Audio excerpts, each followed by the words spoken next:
जल्दी आओ।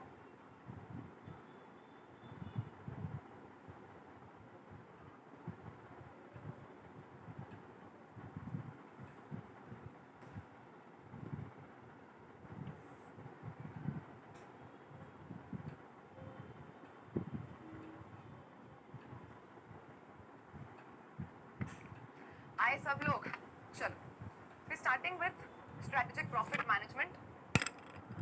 भाई कॉस्टिंग के 3 एलिमेंट होते हैं, रेवेन्यू, कॉस्ट और प्रॉफिट। तीनों का मैनेजमेंट अपन देखते हैं। स्ट्रेटेजिक रेवेन्यू मैनेजमेंट करके भी अपने सिलेबस में एक चैप्टर है। कॉस्ट को मैनेज करने की टेक्निक्स तो हम पढ़े जा ही रहे हैं, एंड प्लस आ जाता है एक स्ट्रेटेजिक प्रॉफिट मैनेजमेंट।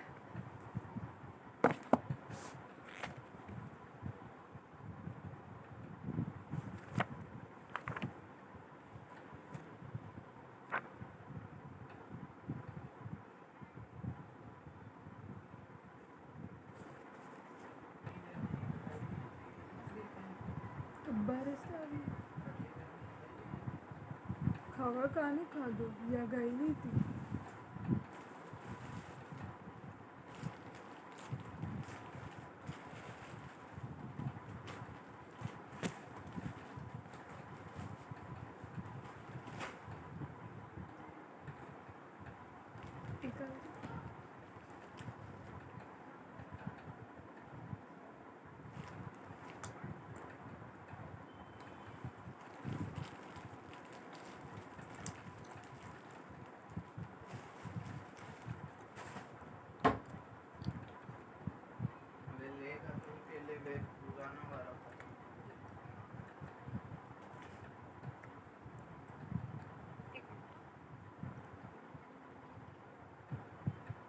अरे यार शिट,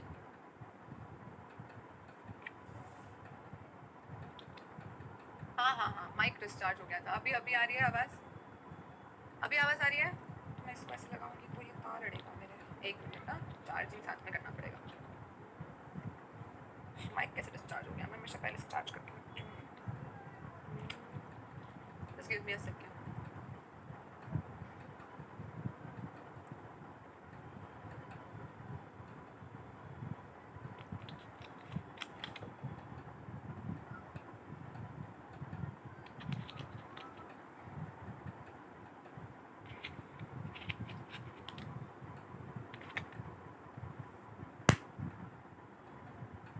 है ना अभी ओके? हाँ चलो, हम बात कर रहे थे स्ट्रेटेजिक प्रॉफिट मैनेजमेंट की। देखो कॉस्टिंग की 3 इंपॉर्टेंट चीजें, which is revenue minus cost, जो करके हमको मिलता है प्रॉफिट। स्ट्रेटेजिक रेवेन्यू मैनेजमेंट नाम का भी अपन एक चैप्टर पढ़ने वाले हैं। स्ट्रेटेजिक प्रॉफिट मैनेजमेंट अपन पढ़ ही रहे हैं। And cost management techniques, cost को कैसे कंट्रोल करना, रिड्यूस करना, कंटेन करना, मैनेज करना, इसको लेके तो ऑलरेडी 3-4 चैप्टर्स है ही सिलेबस में। तीनों एलिमेंट्स के बारे में हम पढ़ेंगे। अब प्रॉफिट की अगर हम बात करें ना, तो मॉड्यूल में काफी सारी थ्योरी दी है चैप्टर को लेके जो इंपॉर्टेंट नहीं है। मैंने जानबूझ के उसको नोट्स में से हटाया है। वो थ्योरी पढ़ के सिर्फ आपको टाइम देना है, ना तो वो एग्जाम में आने के चांसेस है, और आता है तो वो चीज आपको ऑलरेडी पता है, वैसी चीजें हैं। इट इज नॉट समथिंग जो रीड करके आपको टाइम देना चाहिए, स्पेशली फॉर SPOM। तो इसीलिए यहाँ पे प्रॉफिट को कैलकुलेट करने के या एनालाइज करने के 2 तरीके हो जाते हैं। एक प्रोडक्ट का प्रॉफिटेबिलिटी और दूसरा होता है कस्टमर का प्रॉफिटेबिलिटी। दोनों का एनालिसिस हम लोग समझने वाले हैं एक्टिविटी बेस्ड कॉस्टिंग के कंसेप्ट में। प्रोडक्ट का प्रॉफिटेबिलिटी मतलब क्या? आज अगर मैं एक आईफोन बेचती हूँ तो मैं कितना कमा पाऊंगी, ये हो जाता है मेरा प्रोडक्ट का प्रॉफिटेबिलिटी। सामने 3 लोग हैं, उसमें से कौन सा कस्टमर ऐसा है जो मुझे सबसे ज्यादा प्रॉफिट दे रहा है। प्रोडक्ट की प्रॉफिटेबिलिटी है कि ये प्रोडक्ट किसी को भी बेचो मुझे इतना प्रॉफिट मिलने वाला है, वर्सेस एक कस्टमर जो मुझसे कितने कौन से तरीके के प्रोडक्ट्स खरीदता है और वो मुझे पर एनम बेसिस कितना प्रॉफिट देके जाता है, उसको हम बोलते हैं प्रोडक्ट का प्रॉफिटेबिलिटी। हम क्या चाहेंगे? प्रॉफिटेबल प्रोडक्ट्स, प्रॉफिटेबल कस्टमर को बेचें और पैसा कमाएं। बोलो हाँ या ना। यही चीज जो मैंने एक लाइन में आपको समझा के खत्म करी, इसके ऊपर मॉड्यूल में पैराग्राफ्स दे रखे हैं जो किसी काम के है नहीं, उसमें से क्वेश्चन बनते नहीं है। वही एक्टिविटी बेस्ड कॉस्टिंग को लेके हम लोग प्रोडक्ट की प्रॉफिटेबिलिटी निकाल सकते हैं और कस्टमर की भी प्रॉफिटेबिलिटी निकाल सकते हैं। बोलो हाँ या ना, आया समझ में सबको? अब इसके पहले बस एक छोटा सा आपको एनालिसिस समझना है, उसके रिलेशन में क्वेश्चन करते हैं, एंड उसके बाद हम 4th चैप्टर पे जाएंगे, विच इज कस्टमर का profitability as well as product का प्रॉफिटेबिलिटी। अगर हम बात करें प्रॉफिटेबिलिटी एनालिसिस की, तो 3 चीजें हैं, ग्रोथ, प्राइस और प्रोडक्टिविटी। आज अगर मैं बोलूँ कि लास्ट ईयर मैंने 1,20,000 का प्रॉफिट कमाया था और इस साल मैंने 1,60,000 का प्रॉफिट कमाया, तो मल्टीपल फैक्टर्स इसको अफेक्ट कर सकते हैं। सबसे पहले मेरी ग्रोथ। ग्रोथ का सिंपल मतलब होता है कि सब कुछ सेम रखो, खाली नंबर ऑफ यूनिट्स बदले। ग्रोथ में मैं क्या बोलूंगी, सब कुछ सेम रखो, खाली मेरे नंबर ऑफ यूनिट्स बदलेंगे, उसको मैं बोल देती हूँ ग्रोथ। अब ग्रोथ में भी रेवेन्यू और कॉस्ट दोनों चीज इन्वॉल्व होती है, वो अभी फॉर्मूला समझाऊंगी तो उससे समझ में आएगा।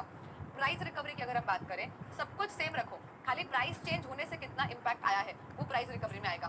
ग्रोथ भी सेम, प्राइस भी सेम। बोलो, एक रॉ मटेरियल पहले 10 रुपए में मिलता था, आज भी 10 में ही मिलता है। एक प्रोडक्ट बनाने के लिए एक रॉ मटेरियल लगता है, 10 प्रोडक्ट बनाए, मुझे 10 रॉ मटेरियल लगा। अब प्राइस भी सेम, क्वांटिटी भी सेम, पर मेरा प्रोडक्टिविटी बढ़ गया। पहले मैं 10 यूनिट, अगर मुझे 10 यूनिट बनाने होते तो मुझे 11 रॉ मटेरियल मंगवाने पड़ते थे, क्योंकि एक रॉ मटेरियल मेरा स्क्रैप में चला जाता था, मेरी प्रोडक्टिविटी कम थी। वर्सेस अब मेरी प्रोडक्टिविटी बढ़ गई, मतलब नंबर ऑफ यूनिट्स पहले भी 10 बिके थे, आज भी 10 बिके हैं।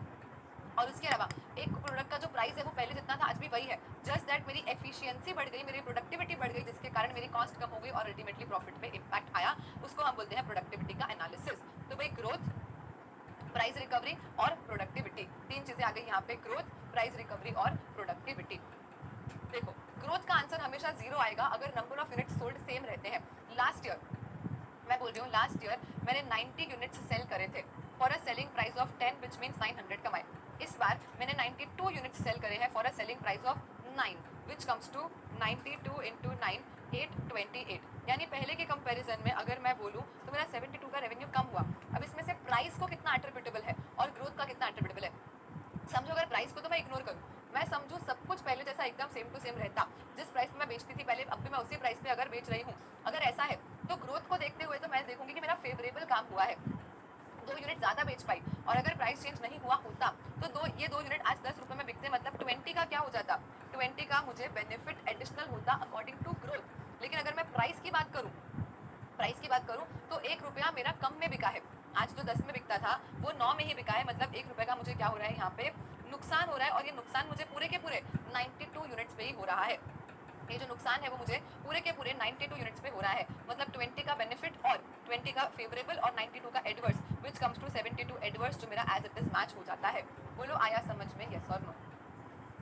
सिर्फ और सिर्फ यूनिट चेंज करना है, प्राइस को हिलाना भी नहीं है, उससे जो चेंज आया वो होता है ग्रोथ। सिर्फ और सिर्फ प्राइस को चेंज करने से क्या चेंज होता है, उसको हम बोलते हैं प्राइस रिकवरी। से यस और नो फॉर्मूला समझाऊंगी और अच्छे से पता चलेगा।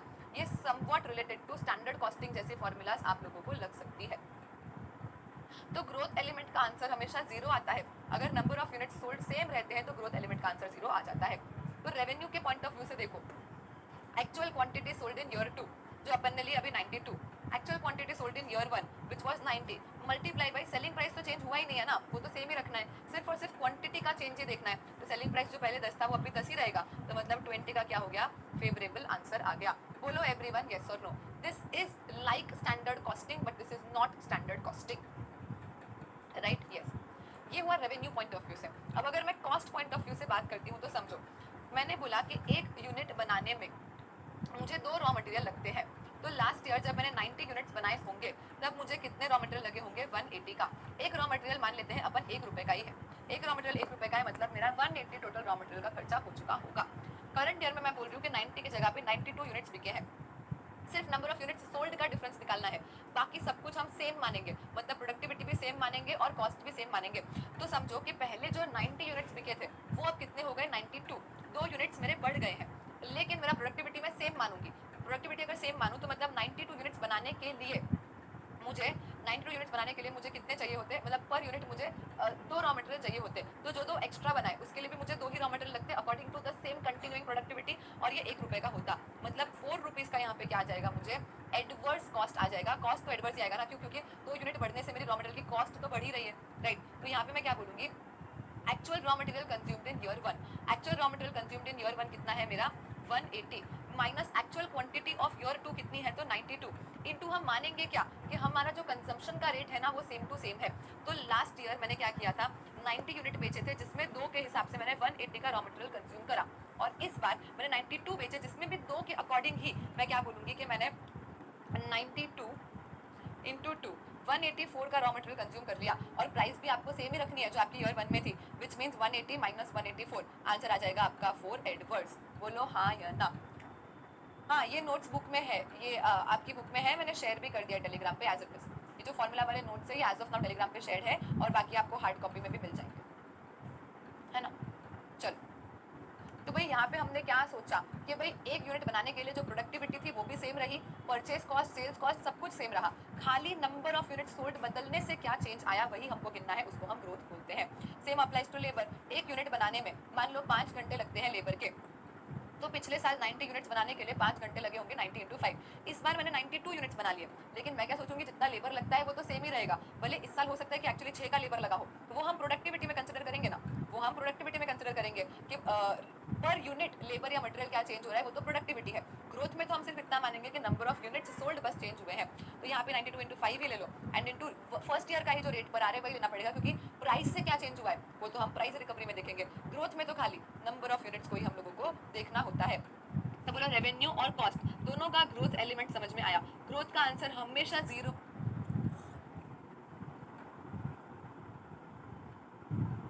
हम लोगों को देखना होता है। तो बोलो रेवेन्यू और कॉस्ट दोनों का ग्रोथ एलिमेंट समझ में आया, ग्रोथ का आंसर हमेशा 0 आएगा अगर नंबर ऑफ यूनिट्स सोल्ड आपके सेम टू सेम रहते हैं। अगर नंबर ऑफ यूनिट्स सोल्ड आपके सेम टू सेम रहते हैं तो पूरे ग्रोथ एलिमेंट का आंसर आपका 0 आ जाएगा। से यस और नो एवरीवन। आया समझ में फॉर्मूला? थोड़ा सा आपको बैठ के देखना पड़ेगा, अंडरस्टैंडिंग पार्ट पे क्लियर है क्या? रेवेन्यू तो सिंपल है, लास्ट ईयर और इस ईयर में कितना सेल्स का डिफरेंस हुआ मल्टीप्लाई बाय लास्ट ईयर का ही सेलिंग प्राइस ले लो। अब जब परचेसेस में रॉ मटेरियल लेबर की बात करते हैं तो यही मानो प्रोडक्टिविटी तो सेम है, खाली नंबर ऑफ यूनिट सोल्ड होने के कारण कितने नए रॉ मटेरियल लेने पड़े, कितना नया लेबर लेना पड़ा, मल्टीप्लाई बाय रेट भी हमको लास्ट ईयर का सेम टू सेम ही रखना है। बोलो एवरीवन यस, आगे बढ़े क्या? बोलो ना सब लोग, देव, कुंदन, नेहा, अनीश, मेघा, विनय, ओमकार, सचिन, सब लोग बोलो यस। अब हम प्राइस रिकवरी की बात करते हैं, तो यहाँ पे हम सोचेंगे कि क्वांटिटी से हमको अब इतना फर्क नहीं पड़ रहा, प्राइस खाली चेंज होने से, खाली प्राइस चेंज होने से क्या हमको डिफरेंस आ रहा है, खाली प्राइस चेंज होने से क्या होगा, तो समझो एक्चुअल। अब यहाँ पे ना अपन को क्वांटिटीज एक्चुअल लेनी पड़ेगी, बिकॉज प्राइस तो सभी को अफेक्ट कर रही है। आज मैंने क्या बोला, 90 यूनिट्स अगर मैं बेचती हूँ 10 रुपए पे और 92 अगर मैं बेचती हूँ 9 पे, तो ये जो प्राइस का इम्पैक्ट आया है ना 1 रुपए का, ये तो पूरे के पूरे 92 पे आया है ना। जो प्राइस का इम्पैक्ट आया है वो तो पूरे पे आया है, तो मतलब यहाँ पे जब हम प्राइस रिकवरीज में मल्टीप्लाई करते हैं तो हमेशा एक्चुअल क्वांटिटी लेते हैं। ये कंसेप्ट आपको स्टैंडर्ड कॉस्टिंग में भी आता होगा कि जब भी हम स्टैंडर्ड कॉस्टिंग में मटेरियल और यूसेज सारे वेरिएंसेस गिनते हैं, तो यूसेज गिनते टाइम हम स्टैंडर्ड प्राइस को कंसीडर करते हैं जो अपना बजटेड प्राइस होता है, which is same as here कि प्राइस पुराना लेंगे।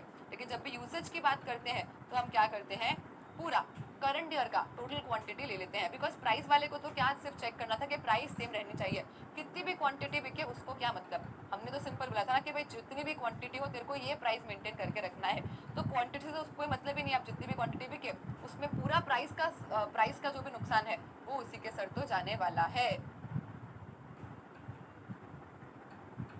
अगर ग्रोथ सेम रहती है, चलो let's take an example. I am saying last year मेरे 90 last year I was able to sell 100 units at a selling price of 50, मैंने टोटल 5000 का रेवेन्यू बनाया। This year I sold 100 units only at a selling price of 60, मैंने 6000 का revenue बनाया। बताओ growth element क्या आएगा? Growth element in terms of revenue, cost को छोड़ दो, growth element in terms of revenue बताओ। हाँ, सेम स्टैंडर्ड कॉस्टिंग वाला ही लॉजिक है। अगर मैं ग्रोथ एलिमेंट रेवेन्यू की बात करूँ तो मैं क्या बोलूँगी, लास्ट ईयर भी 100 बेचे थे और इस ईयर भी 100 बेचे, मल्टीप्लाई बाई मैं क्या बोलूँगी, स्टैंडर्ड प्राइस पिछले साल का, क्योंकि प्राइस में तो कोई चेंज हुआ ही नहीं है ऐसा मान के चलूँगी, तो मेरा आंसर 0 आ जाएगा। इनफैक्ट अगर आप कॉस्ट पॉइंट ऑफ व्यू से भी समझो ना, तो देखो रॉ मटेरियल, मान लो एक प्रोडक्ट बनाने में एक रॉ मटेरियल ही लगता है, एक प्रोडक्ट बनाने में एक रॉ मटेरियल लगता है और एक रॉ मटेरियल 5 रुपए का है, ठीक है। तो मैं बोलूँगी कि इस ईयर मैंने कितने प्रोडक्ट बनाए, 100, मल्टीप्लाई बाई बनाने में तो एक में एक ही लगता है, हाँ, माइनस मैं बोलूँगी कि इस साल भी मैंने कितने बनाए, 100, और एक बनाने में मैं प्रोडक्टिविटी तो सेम ही गिनूंगी लास्ट ईयर वाली 100, और मल्टीप्लाई बाई क्या कर लूँगी, रॉ मटेरियल का कॉस्ट विच इज़ 5, अगेन 0 आ जाएगा। अगर आपका नंबर ऑफ यूनिट्स चेंज नहीं होता है तो हमेशा आपका आंसर 0 आ जाता है, बिकॉज समझो raw material consumed in year 1 क्या होगा, ईयर 1 के units sold multiply by per unit कितना रॉ मटेरियल लगता है। ईयर 2 की क्वांटिटी में भी हमको मल्टीप्लाई तो ईयर 1 के ही कंजम्पशन से करना है ना, तो अगेन अगर 100 यूनिट्स बेचे तो मल्टीप्लाई बाय कंज्यूम तो 1, तो ये तो सेम अमाउंट आके 0 हो जाएगा। तो अगर कभी भी आपके नंबर ऑफ यूनिट्स चेंज नहीं होते हैं प्रीसीडिंग ईयर से करंट ईयर में, तो ग्रोथ एलिमेंट का सारा आंसर 0 आ जाता है। आया समझ में अर्जू? क्लियर? अब अगर मैं प्राइस की बात करूँ ना, तो प्राइस में अगर कोई चेंज नहीं होगा ना, तो ये सबके आंसर 0 आ जाएंगे। अब प्राइस का चेंज सिंपली क्या बोलता है, तो भाई मैंने 100 यूनिट सेल करे थे 50 में और इस बार मैंने 100 यूनिट सेल करे हैं 60 में, तो बोलो प्राइस के कारण मेरे को क्या बेनिफिट हुआ। एक्चुअल प्राइस ईयर 2 का 60 रहा, एक्चुअल प्राइस ईयर 1 का 50 रहा, मल्टीप्लाई बाय अपन को एक्चुअल सेल्स ही देखनी रहती है, तो 100 ले लो, तो विच मीन्स 1000 रुपीज का, क्योंकि देखो ग्रोथ तो 0 आ गया था, ग्रोथ एलिमेंट तो 0 आ गया था, मतलब अब यहाँ पे जो भी पूरा वेरिएंस था वो पूरा प्राइस को ही तो मिलना था, विच इज 1000, राइट। तो हम यहाँ पे एक्चुअल क्वांटिटी लेते हैं हमेशा, बिकॉज अंडरस्टैंड आज मेरा काम तो क्या है, सिर्फ प्राइस को कंट्रोल करके रखना। अगर यूनिट्स चेंज हो रहे हैं तो भी मुझे कोई फर्क नहीं पड़ना चाहिए, सेलिंग प्राइस तो सेम रहना चाहिए, जो सेलिंग प्राइस है वो फिर सारे यूनिट्स के ऊपर ही एट्रीब्यूटेबल हो जाएगा। तो यहाँ पे हमको क्वांटिटी हमेशा एक्चुअल लेनी पड़ती है, क्वांटिटी का जो चेंज है वो तो हम ग्रोथ में कंसिडर कर ही चुके हैं, तो अब यहाँ पे हमको क्या लेना है, एक्चुअल लेना है। अब अगर रॉ मटेरियल की कॉस्ट की बात करो, तो अगेन हम लोग क्या सोच रहे हैं कि सब कुछ सेम है, सिर्फ प्राइस चेंज हो रहा है। हमने क्या बोला, सब कुछ सेम है, सिर्फ प्राइस चेंज हो रहा है। प्रोडक्टिविटी भी अपन को सेम गिन के रखनी है, यानी समझो आई एम सेइंग मैंने ईयर 1 लास्ट ईयर 100 यूनिट्स बेचे थे एट अ प्राइस ऑफ ₹10, यानी मैं 1000 यूनिट्स बेच पाई थी।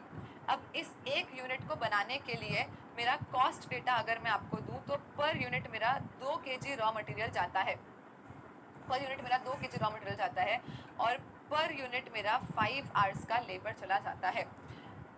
यहाँ पे मान लो रॉ मटेरियल का कॉस्ट है 20 पर kg और इधर लेबर का प्राइस है 10 पर आवर, इसको अपन 8 मान लेते हैं, चलो 8 पर आवर ये मेरा कॉस्ट है।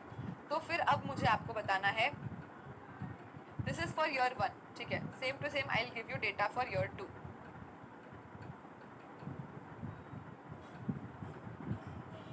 ईयर 2 में मान लो हमने बेचे हैं 90 यूनिट्स ही हम लोग बेच पाए हैं, पर हमने 90 यूनिट्स बेचे हैं for let's say 18 rupees, so which means my total revenue is 90 into 18 comes to 1620। अगर मैं कॉस्ट की बात करूं तो मैं बोलूँगी रॉ मटेरियल मुझे इस बार लगा है, इस बार मुझे 1.5 kg रॉ मटेरियल लगा है, पर प्राइस मुझे लग गई है 24 पर kg की, और लेबर मुझे 6 आवर्स लग गए, लेकिन सामने मेरी कॉस्ट सिर्फ 5 पर आवर ही आई है, ठीक है। अब हमको सारे वेरिएंसेस गिनने हैं, तो एक बार 1 बाय 1 करके गिनते हैं। चलो सबसे पहले हम लोग अगर ग्रोथ के हिसाब से गिनेंगे, बताओ तो ग्रोथ के हिसाब से रेवेन्यू का अगर निकालना है तो मैं क्या बोलूँगी कि नंबर ऑफ यूनिट्स तो अपन को सिर्फ देखना है कि यूनिट्स में कितना चेंज आया है।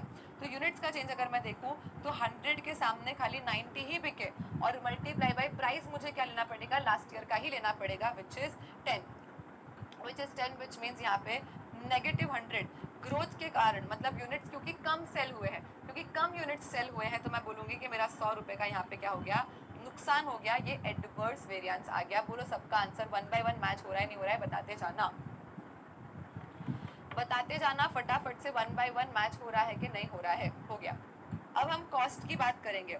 अगर हम लोग ग्रोथ के कॉस्ट की बात करते हैं, सबसे पहले रॉ मटेरियल, तो रॉ मटेरियल क्या बोलता है, बस खाली चेंज इन यूनिट्स के बारे में सोचो और कुछ भी मत सोचना।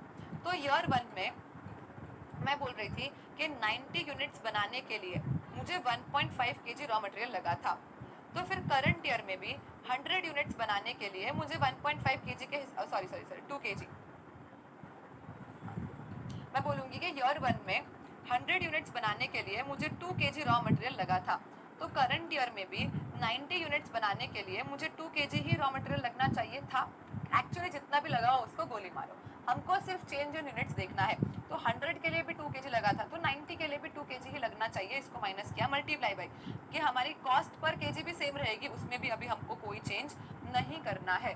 तो बोलो क्या आंसर आएगा यहाँ पे, 200 माइनस 180 20 इंटू 20, यानी 400 का यहाँ पे क्या हो जाएगा, फेवरेबल वेरिएंस आ जाएगा। सीधी सी बात है ना, कम यूनिट बिके हैं तो कम रॉ मटेरियल का कॉस्ट लगा होगा, कम कॉस्ट लगेगा तो कॉस्ट का तो आंसर फेवरेबल ही आने वाला है ना। बोलो आया सबको समझ में? हाँ। अब हम लोग बात करते हैं लेबर की।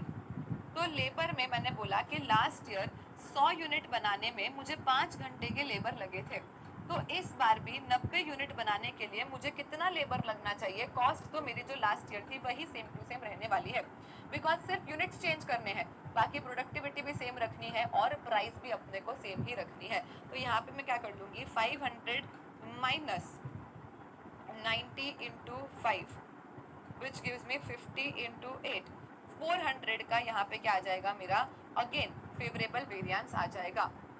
बोलो आया सबका यस और नो? ग्रोथ खत्म हुई सबकी।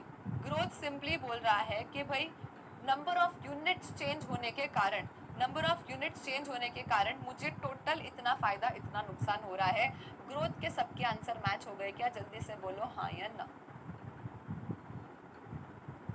यानी टोटल ग्रोथ के कारण मैं देखूं ना तो 400 फेवरेबल, 800 फेवरेबल और 100 एडवर्स, मुझे टोटल 700 फेवरेबल ही हुआ है, क्योंकि यूनिट्स अगर कम हुए हैं तो मेरी कॉस्ट क्या हो गई है, कम हो गई है। हाँ।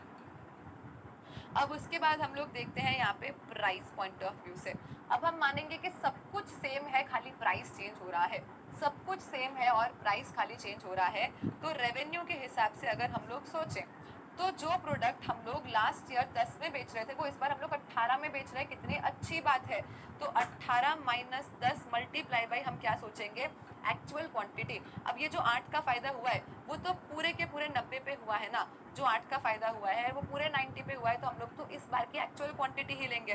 तो मल्टीप्लाई बाई क्या कर लेंगे, 90, which means 18 minus 10 into 90 which gives us 720। से यस और नो? 1.5 kg और 6 आवर्स क्यों लेंगे, वो इस साल का है। एज आई सेड सब कुछ सेम है, सब कुछ सेम है। यहाँ पे हम 2 किलो से पर प्रोडक्ट अगर 1.5 kg रॉ मटेरियल ही यूज कर रहे हैं, तो हमारी प्रोडक्टिविटी में चेंज है जो अभी अभी देखना बाकी है।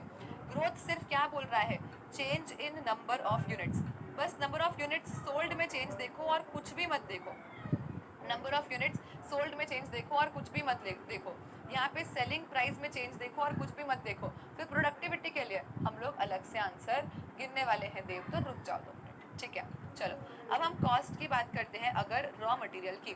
तो रॉ मटेरियल में भी हमने क्या बोला कि सिर्फ और सिर्फ प्रोडक्ट का प्राइस चेंज हुआ है, सिर्फ और सिर्फ यहाँ पे देखो रॉ मटेरियल का क्या हुआ है, प्राइस चेंज हुआ है, प्राइस चेंज, उसी से आपको देखना है। प्रोडक्टिविटी का आपको कोई भी चेंज नहीं देखना है।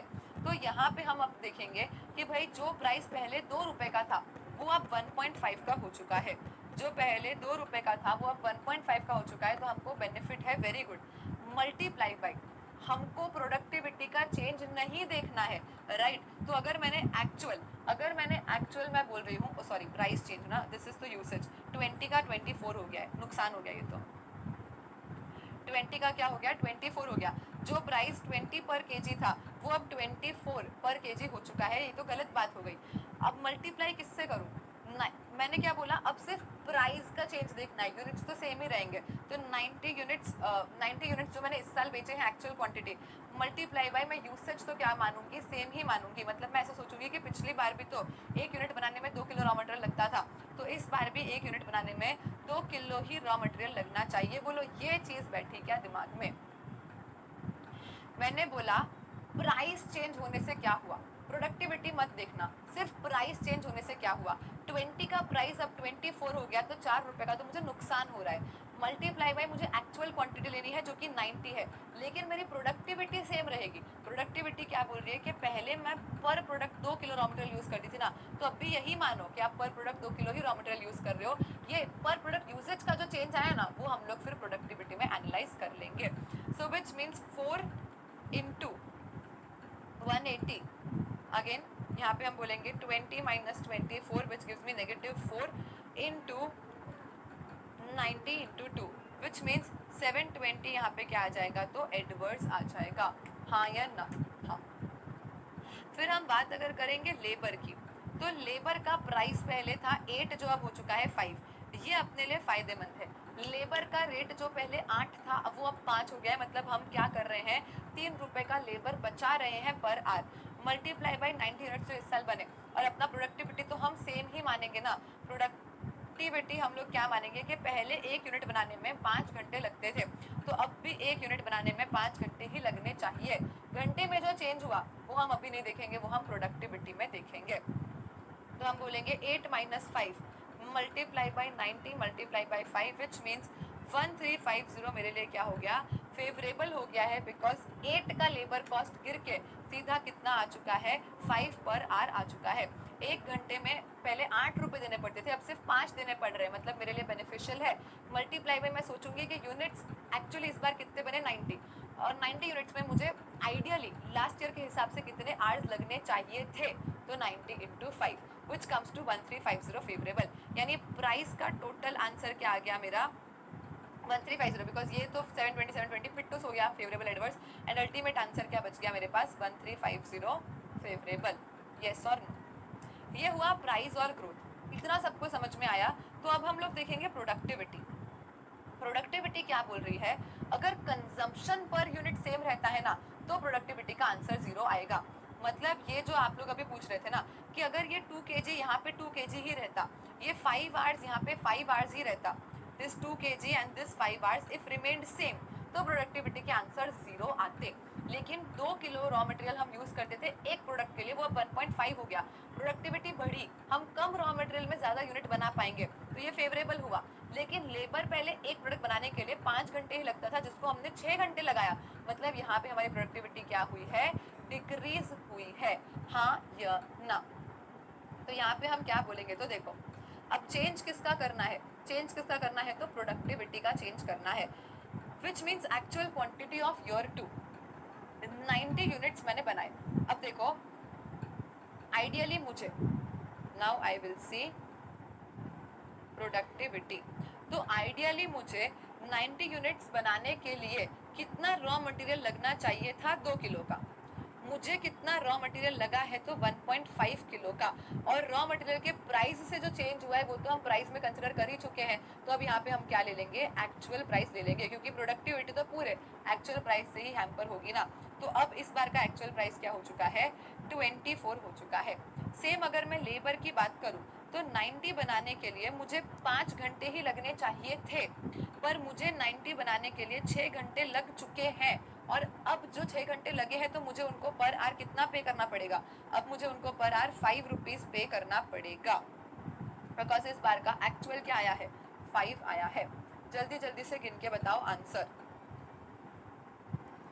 90 into 0.5 into 24 which gives 1080, and ये फेवरेबल आएगा क्योंकि मेरा प्रोडक्टिविटी बढ़ा है, राइट। एंड यहाँ पे हम बोलेंगे 90 इंटू 5 विच इज 450, ये एडवर्स आएगा क्योंकि मेरा प्रोडक्टिविटी घटा है, तो 450 negative and 1080 positive, which means total मेरा 630 का फेवरेबल क्या आ गया है, प्रोडक्टिविटी आ चुका है। बोलो सबके आंसर्स मैच हो रहे हैं, यस और नो। अब हम कंपेयर करके देखेंगे कि अपने जो भी आंसर आए वो सही आए कि नहीं। तो अपन निकालते हैं प्रॉफिट फटाफट से, चलो। तो अगर मैं ईयर 1 का प्रॉफिट निकालूं,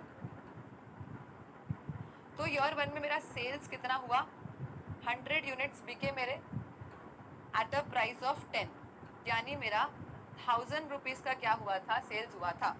और सामने मैं बोलूँ कि मेरा कॉस्ट कितना हो गया था, तो ईयर 1 में रॉ मटेरियल हम लोग बोल रहे हैं कि 100 यूनिट बनाने में 1 यूनिट में 2 का रॉ मटेरियल लगा, 2 का रॉ मटेरियल लगा था, एंड प्राइस रॉ मटेरियल का कितना था, 20, मतलब भयंकर लॉस आने वाला है हमको, डजंट मैटर। एंड अगर हम लेबर की बात करें, तो 100 यूनिट बनाने के लिए हमको 1 यूनिट में 5 घंटे का लेबर लगना था, और 1 घंटे के हमने लेबर को 8 रुपए दिए हैं। तो बोलो मेरा अल्टीमेट प्रॉफिट तो यहाँ पे आएगा नहीं, लॉस आएगा। कितना लॉस आएगा गिन के बता दो फटाफट से, 4000, एंड यहाँ पे I will say 100 into 5 into 8, again 4000, यानी मैंने 7000 का क्या कर लिया था, ईयर 1 में लॉस कर लिया था, राइट। अब ईयर 2 में मैंने क्या किया, 90 यूनिट्स बेचे हैं, पर कितने में बेचे हैं, 18 में बेचे हैं, ये मेरा हुआ sales 90 into 18 which gives me 1620 और सामने मैं बोलूँगी कि मेरा कॉस्ट कितना हुआ तो रॉ मटेरियल और लेबर। अब मुझे रॉ मटेरियल सिर्फ 1.5 kg ही लगा है और मेरी परचेज प्राइस हो चुकी है 24 और यहाँ पे मुझे 6 का लेबर लगा है लेकिन मेरे लेबर की कॉस्ट हो चुकी है 5, right. So I will say 90 into 1.5 into 24 which means 3240 and यहाँ पे 90 into 6 into 5, so 90 into 6 into 5 which comes to 2700 plus 3240 minus 1620 which means पहले मैंने जो 7000 का लॉस किया था, अब मैं धीरे धीरे अपनी प्रोडक्टिविटी पे काम कर रही हूँ और मैंने अपना लॉस कम किया है।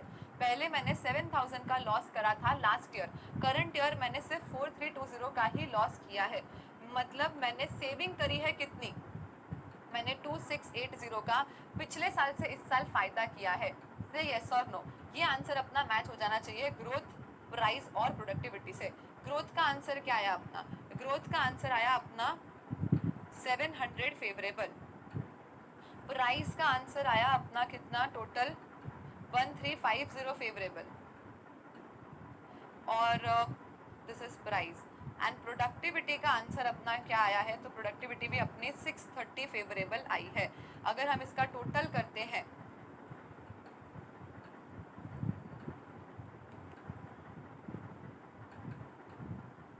तो क्या आता है 700 plus 1350 and plus 630 which comes to 2680, right. तो जो अपना 2680 का बेनिफिट हुआ है, जो अपना 2680 का बेनिफिट हुआ है, ये बेनिफिट कैसे हुआ, तो ग्रोथ में से 700, प्राइस में से 1350 और प्रोडक्टिविटी से 630 बचा बचा के हमने टोटल 2680 का बेनिफिट कर लिया है।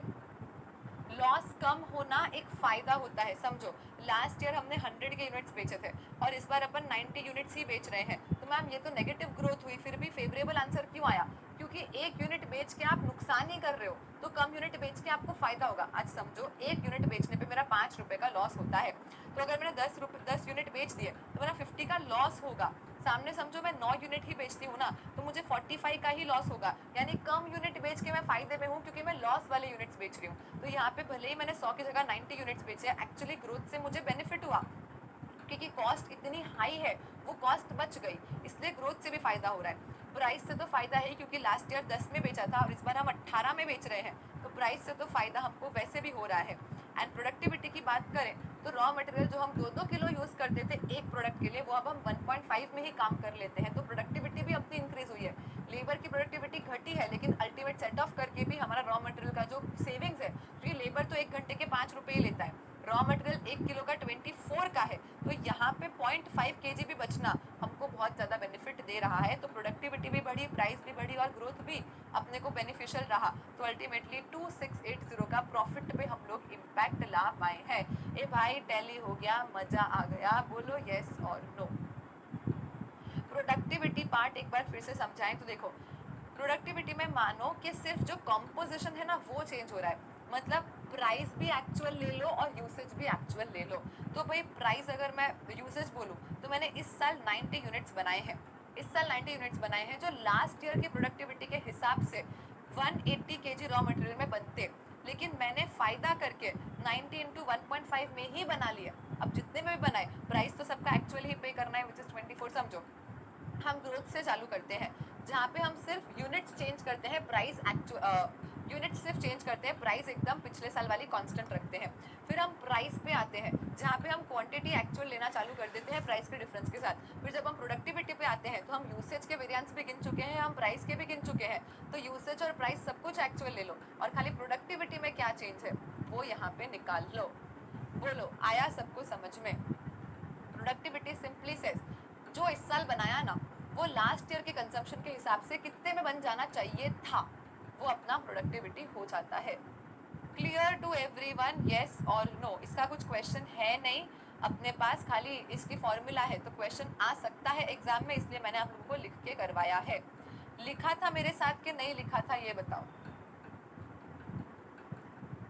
एक बार एक काम करो, फोटो ले लो, अगर आप लोग लैपटॉप से देख रहे हो ना, यहाँ से चालू हो रहा है क्वेश्चन, ये मतलब इसका कोई प्रैक्टिस क्वेश्चन आपको मिलेगा नहीं, तो आप यही नोट डाउन कर लो।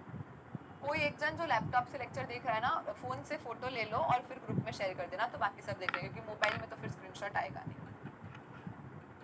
जिन्होंने लिख लिया है तो वो लिखा हुआ का मतलब कोई भी एक स्टूडेंट अपने टेलीग्राम ग्रुप में फोटो डाल देना, रिकॉर्डेड वाले तो पॉज करके देख ही सकते हैं, लाइव वाले ग्रुप में डाल देना फोटो, ताकि किसी ने नहीं लिखा है तो उनका हो जाए, है ना।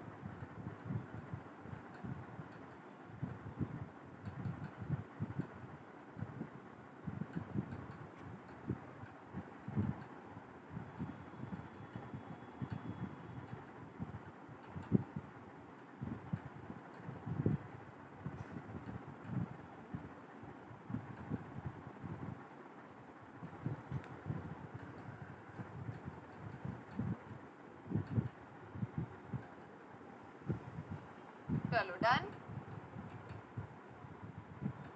बता दो फटाफट से कि हो गया है। आ सकता है क्योंकि फॉर्मूला है बुक में, पर क्वेश्चन प्रैक्टिस करने के लिए अपने पास नहीं है, इसलिए मैंने आपको लिखवा के करवा दिया। और सारे के सारे इसमें आ जाए वैसे ही लिया है हम लोगों ने, प्रोडक्टिविटी भी देख ली, ग्रोथ भी देख लिया, प्राइस भी देख लिया। मैम स्माइल या फोटो ले रहे हो आप लोग, चलो डन। चल तो ये हो गया अपना खत्म। अब अपन करते हैं इलस्ट्रेशन। ये इलस्ट्रेशन में इन लोगों ने ऑलरेडी अपन को गिन के दिया है कि ग्रोथ से कितना इफेक्ट आ रहा है, प्राइस से कितना इफेक्ट आ रहा है, और प्रोडक्टिविटी से कितना इफेक्ट आ रहा है। हाय हाय मैम, सब गिन के दिया है, तो अपने को क्या करना है देखते हैं ना। चलो, कॉस्ट भी गिन दिया, रेवेन्यू भी गिन दिया। अब देखो प्रोडक्टिविटी में रेवेन्यू तो होता नहीं है, प्रोडक्टिविटी में तो खाली कॉस्ट वाला ही आता है। ग्रोथ और प्राइस दोनों में रेवेन्यू कॉस्ट दोनों आते हैं, तो इन्होंने सब कुछ गिन के दिया है अपने को। और टोटल अपनी ऑपरेटिंग इनकम में क्या चेंज है वो भी इन लोगों ने गिन के दे दिया है। हाय हाय, तो हमको क्या करना है देखते हैं ना, हमको क्या करना है। चलो, हम बोल रहे हैं कि हम एक मैन्युफैक्चरर, मतलब वाई लिमिटेड एक मैन्युफैक्चरर है जो कार्डबोर्ड बॉक्सेस बेचता है। एनालिसिस उसका ऑपरेटिंग इनकम का अपन को दे रखा है, 2020 में इतना इनकम कमाया था, 2021 में इतना इनकम कमाया था। डिफरेंस गिन के बताना तो क्या आ रहा है। चलो रे फटाफट, अब कैलकुलेटर पे एकदम स्पीड बढ़ाएंगे। 2020 का अपना इनकम 10,80,000 10,80,000 है, और 2021 का इनकम 1442 है, तो अपन ने कितना ज्यादा इनकम कमाया, जो अपन को अब टैली करना पड़ेगा इन सब से। गिनो ना जल्दी से, चलो ना, मैं ही गिन लेती हूँ, बड़े तुम ढीले हो सब। 1442 माइनस 1080 विच मीन्स 3,62,000 का मैंने और एडिशनल इनकम इस साल कमाया है, जो क्या इससे आपका मैच हो रहा है। ग्रोथ भी फेवरेबल है, प्राइस भी फेवरेबल है, और प्रोडक्टिविटी भी फेवरेबल है। तो हम सिंपली करेंगे 140, 164 एंड 58,000, जो एग्जैक्ट 362 से मैच होता है। मतलब इन्होंने जो वेरिएंसेस गिने हैं वो सही है, बराबर है। 362 का अपना टोटल प्रॉफिट में डिफरेंस आ रहा है, और वही 362 के इन लोगों ने अपन को परफेक्ट वेरिएंसेस गिन के दे दिए हैं। चलो डन। अब ये लोग बोल रहे हैं कि हमने last year 4 lakh boxes sell किए थे, और इस साल हमने 4,20,000 बॉक्सेस सेल करे हैं। मतलब कंपेयर टू लास्ट ईयर अपन ने 20,000 बॉक्सेस एक्स्ट्रा सेल करे हैं। ड्यूरिंग 2021 ये लोग बोल रहे हैं कि ओवरऑल कार्डबोर्ड का जो मार्केट है ना, वही 3% से ग्रो हो चुका है, और बाकी जो भी है ना वो कंपनी की खुद की मेहनत है। हम ऐसा बोल रहे हैं कि हम प्राइस में से जो वेरिएंस लेके आ पाए हैं ना, वो पूरी हमारी मेहनत है कि हमने अपना इतना अच्छा मार्केट में रेपो बनाया कि अपन महंगा बेच पा रहे हैं और प्राइस में बेनिफिट ले पा रहे हैं। हमने इंटरनली काम किया और हमने प्रोडक्टिविटी बढ़ाई, जिससे कि हम कम रॉ मटेरियल कम लेबर में काम कर पा रहे हैं। ये दोनों तो पूरी अपनी मेहनत है कि प्राइस और प्रोडक्टिविटी जितना भी आया है पूरी अपनी स्ट्रैटेजी, अपनी डिफरेंशिएशन, अपनी प्रोडक्टिविटी को जाता है। लेकिन ग्रोथ जो हुई है ना 4 लाख से 420, आज समझो मैं कुछ भी ना करती ना तो भी ओवरऑल मार्केट तो 3% से ग्रो हुआ ही था। मतलब 4 लाख का 3% क्या आ जाता है 12,000, राइट। अगर मैं आज कुछ भी ना करती, घर पे बैठी रहती ना, तो मैं थोड़ी भी मेहनत नहीं करती ना, तो भी मेरे 4 लाख की जगह पे इस बार 4,12,000 यूनिट्स बिक गए होते, क्योंकि ओवरऑल मार्केट ही क्या हो गया है 3% से बढ़ चुका है। यानी कि 12,000 बेचने में मुझे तो कोई मेहनत करनी ही नहीं पड़ी, पर मैंने एक्स्ट्रा कितने बेचे हैं 20,000, यानी 8,000 बेचने के लिए मुझे मेहनत करनी पड़ी। क्या बोलो, हाँ या ना। क्या समझ में आया कि जितना मेरा टोटल ग्रोथ से फायदा हुआ है उसमें एनीवेज भी इतना 12,000 यूनिट का फायदा तो होना ही था, लेकिन मैंने एक्चुअली कितने यूनिट्स बेचे 20,000, मतलब 8,000 मैंने अपनी मेहनत से ज्यादा बेचे, वो मेरी स्ट्रैटेजी को एट्रीब्यूटेबल है। बट 12,000 से ज्यादा यूनिट्स बिके हैं वो मेरी स्ट्रैटेजी को एट्रीब्यूटेबल नहीं है। मतलब मैं बोलूंगी कितना मार्केट साइज, मैंने टोटल 20,000 यूनिट्स ज्यादा बेचे, जिसमें से 12,000 तो यूं भी बिकने वाले थे मैं कुछ ना करती तो भी। ये कितना हो गया, 12/20 कितना आता है, 60%। मतलब जितना मेरा टोटल ग्रोथ का इन लोगों ने दिया है ना वेरिएंस, उसका 60% तो मार्केट को ही एट्रीब्यूटेबल है, मेरी कोई मेहनत ही नहीं है। Which means if I do 1,40,000 into 60%, यानी 84,000 का बेनिफिट तो मुझे यूं भी होना था। अगर मैं कुछ ना करती ना तो भी 1,40,000 इंटू 60%, विच मीन्स 84,000 का बेनिफिट तो मुझे होने ही वाला था, क्योंकि 12,000 से मार्केट ही इन जनरल बढ़ चुका है। लेकिन आप 84 माइनस 1,40,000 आप करते हो तो जो 56,000 आता है ना, वो 56,000 मेरी मेहनत है। ये 164 और 58 तो ऑलरेडी मेरी मेहनत है, ये लोग बोल ही चुके हैं। तो मतलब हमको कैलकुलेट सिर्फ यही करके देना है कि कितना प्रॉफिट इंडस्ट्री को एट्रीब्यूटेबल है और कितना प्रॉफिट अपनी प्रोडक्टिविटी और डिफरेंशिएशन को एट्रीब्यूटेबल है। तो मैं बोलूंगी लास्ट ईयर का इतना ऑपरेटिंग इनकम, जिसमें से मैं कुछ नहीं करती ना तो भी 84,000 का प्रॉफिट तो मेरा बढ़ना ही था, क्योंकि जितना टोटल ग्रोथ का वेरिएंस है उसका 60% कैसे आया वो यहाँ पे गिन के बताया है, 12,000 अपॉन 20,000। ये आपके नोट्स में लिखा हुआ है, आप कॉपी मत करो, डोंट वरी, ये ऑलरेडी आपके पास जो नोट्स है उसमें मैंने लिख के दिया ही है पूरा समझा के, बिकॉज ये एक ही क्वेश्चन है तो मैंने डाल दिया इधर ही, ठीक है। तो 60% तो एनीवेज भी होने वाला था मार्केट में। अब उसके अलावा जो 58,000 बचा ना, विच इज 1,40,000 माइनस 84, ये मेरी प्रोडक्टिविटी है। एंड प्लस उसके अलावा 164, सॉरी ये 58, हाँ okay, this 58 is anyways my productivity. और अगर अब मैं डिफरेंशिएशन की बात करूँ तो डिफरेंशिएशन में 164 तो मुझे फायदा हुआ ही है, एंड 164 प्लस 140 का 40% जो क्या आता है मैच हो जाएगा आपका वो। अब मेरे मेहनत का फल है, मेरे डिफरेंशिएशन स्ट्रैटेजी लगाने का फल है, एंड अल्टीमेटली टोटल करोगे तो आपका जो प्रॉफिट का फिगर है वो रिकनसाइल हो जाएगा। बोलो हाँ या ना, ऐसा एमसीक्यू बिल्कुल बन सकता है, ऐसा एमसीक्यू बिल्कुल बन सकता है एग्जाम में, जहाँ पे वेरिएंसेस आपको ऑलरेडी गिन के दिए हैं, पर आपको समझ आना चाहिए वेरिएंसेस का मतलब। ग्रोथ सिंपली क्या बोलता है, यूनिट्स चेंज होने से क्या फर्क पड़ा वो ग्रोथ, प्राइस चेंज होने से क्या फर्क पड़ा वो ग्रोथ, और अपन ने जो मेहनत की उससे क्या चेंज हुआ वो प्रोडक्टिविटी। अब अपन कुछ नहीं भी करते तो भी 12,000 यूनिट तो ज्यादा बिकने ही थे, तो 20 ज्यादा बिके, उसमें से 12 तो एनीवेज ज्यादा बिकने थे, मतलब 60% of the growth benefit is anyways attributable to industry. अब इसमें प्राइस को लेकर भी क्वेश्चन आ सकता है कि आज समझो मैंने लास्ट ईयर इतने में बेचा था वर्सेस इस ईयर इतने में बेचा, लेकिन इन जनरल ओवरऑल मार्केट में प्राइसेस ही 10% बढ़ गए, मतलब मैं कुछ ना भी करती तो 10% यूं भी इन्फ्लेशन के कारण प्राइसेस बढ़ गए थे, तो मुझे बेनिफिट होना ही था। लेकिन मैंने मानो 15 रुपए महंगा बेचा, तो फिर वो जो 5 रुपए है ना वो मेरी मेहनत को एट्रीब्यूटेबल है। बोलो येस और नो, सबका आंसर मैच हुआ एंड सबको समझ में आया मोर इम्पोर्टेंटली। तो खत्म, एक क्वेश्चन मैंने आपको लिख के करवा दिया क्योंकि मॉड्यूल में कहीं भी कुछ भी है नहीं, और जो मॉड्यूल का इलस्ट्रेशन था वो मैंने एज इट इज यहाँ पे डाल दिया है। बोलो सब लोग हाँ है क्या सबकी? यस छे बोलो ने फटाफट, તમે લોકો કેમ આટલું ધીમું ધીમું કરો છો લા? Why so slow? लवकर करा, लवकर इन मराठी मीन्स फास्ट, है ना। चल अब हम सीखेंगे एक्टिविटी बेस्ड कॉस्टिंग, जहाँ पे प्रोडक्ट की प्रॉफिटेबिलिटी कैसे गिनते हैं और कस्टमर की प्रॉफिटेबिलिटी कैसे गिनते हैं, दोनों एक एक करके देखेंगे। पहले हम समझते हैं कस्टमर की प्रॉफिटेबिलिटी, कि सेम प्रोडक्ट दो लोग खरीद रहे हैं फिर भी एक लुच्चा एक अच्छा, एक प्रोडक्ट सेम दो लोग खरीद रहे हैं फिर भी एक लुच्चा और एक अच्छा, तो लुच्चे को आइडेंटिफाई करके निकालो, स्ट्रेटेजी लगाओ, बेटर कराओ, और अच्छे को पकड़ के रखो कि अपन को देखना है ना। चलो अपन देखे बिना खुद से सॉल्व करेंगे, वेरी वेरी सिंपल क्वेश्चन है, इसमें कुछ भी नहीं है जो आपको नहीं समझ में आए। ना समझ में आए तो ऐसे चुल्लू कर पानी लेने का, डूबने का नहीं, पानी पी लेने का, रीथिंक करने का और फिर से करने का, आपको आ जाएगा। A and B are two customers of XYZ Electronics Limited, a manufacturer of audio players. Selling price per unit is 5,400 और production cost is 4,420.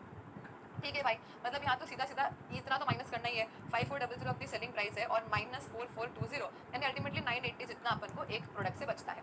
और आगे देखते हैं, एक ऑर्डर आता है तो 2,000 का ऑर्डर प्रोसेसिंग कॉस्ट इनकर करते हैं, और एक डिलीवरी करनी पड़ती है तो 3,500 की डिलीवरी कॉस्ट इनकर हो जाती है। कस्टमर ए और कस्टमर बी, कस्टमर ए ने अपन से 350 प्रोडक्ट खरीदे हैं और कस्टमर बी ने अपन से 500 प्रोडक्ट खरीदे हैं, मतलब ऑन द फेस, मुंह पे देखने जाओ तो बोलो कौन लुच्चा और कौन अच्छा।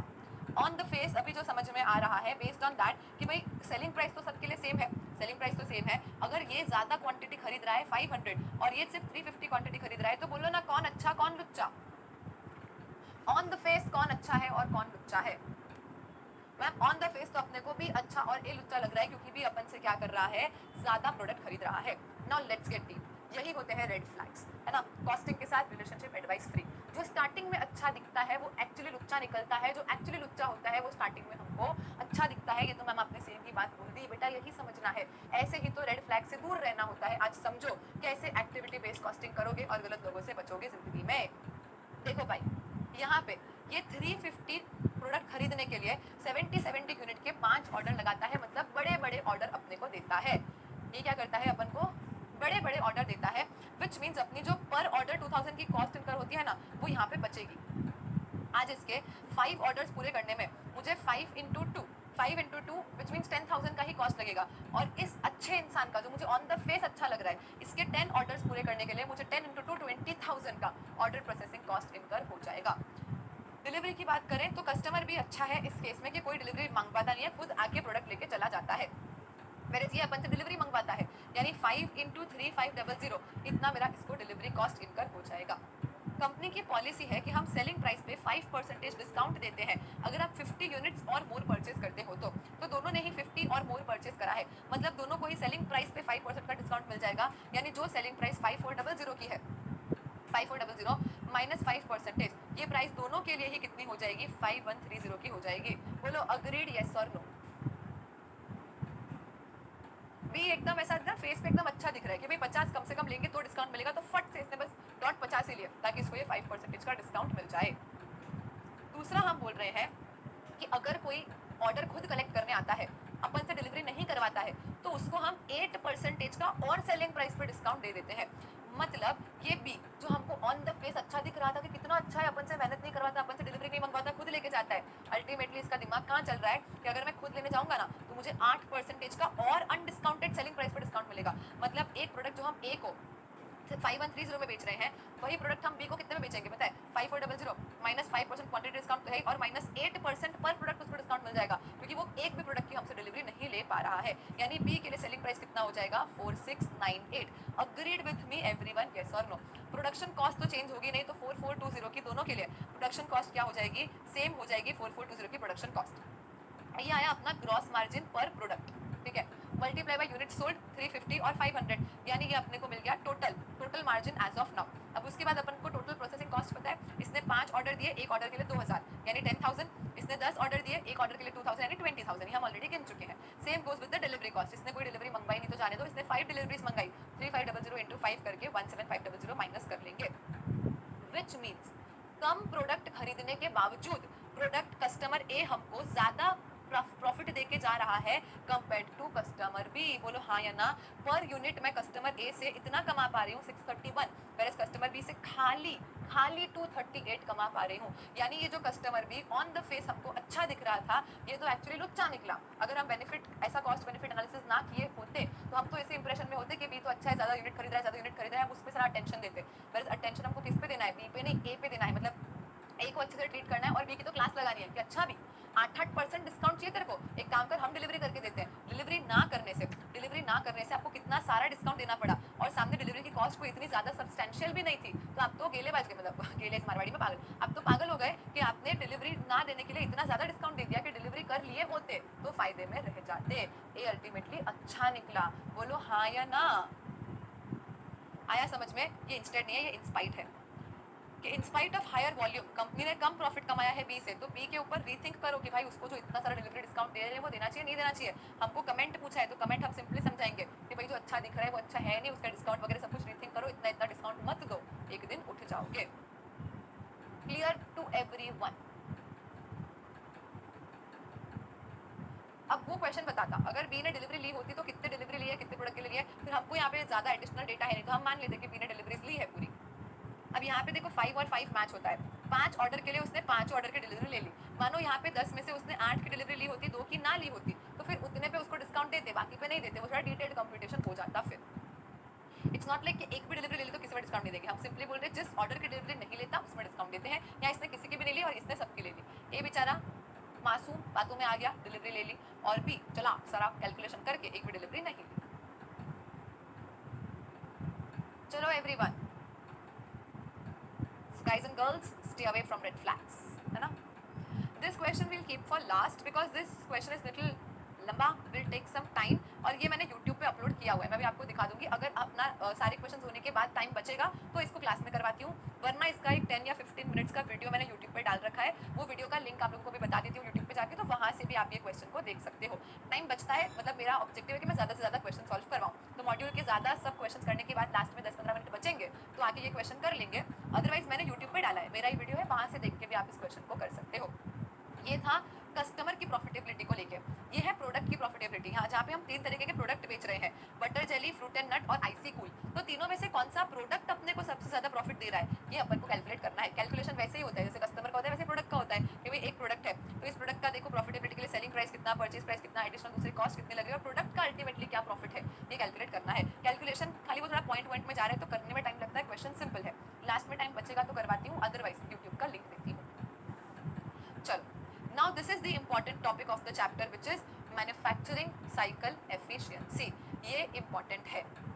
मैन्युफैक्चरिंग साइकिल एफिशिएंसी क्या बोलता है, तो भाई कॉस्टिंग का तो सिंपल फंडा है, प्रोसेसिंग के अलावा जितना भी टाइम लग रहा है सब फालतू, इंस्पेक्शन का टाइम, मूव का टाइम, वेट का टाइम, डिलीवरी का टाइम, एवरीथिंग इज फालतू। ओनली एंड ओनली जो प्रोसेस का टाइम है, मेन प्रोसेस जिसमें रॉ मटेरियल से फिनिश्ड गुड्स में कुछ कन्वर्ट हो रहे हैं, वो एफिशिएंट टाइम है, बाकी सारा का सारा फालतू टाइम है।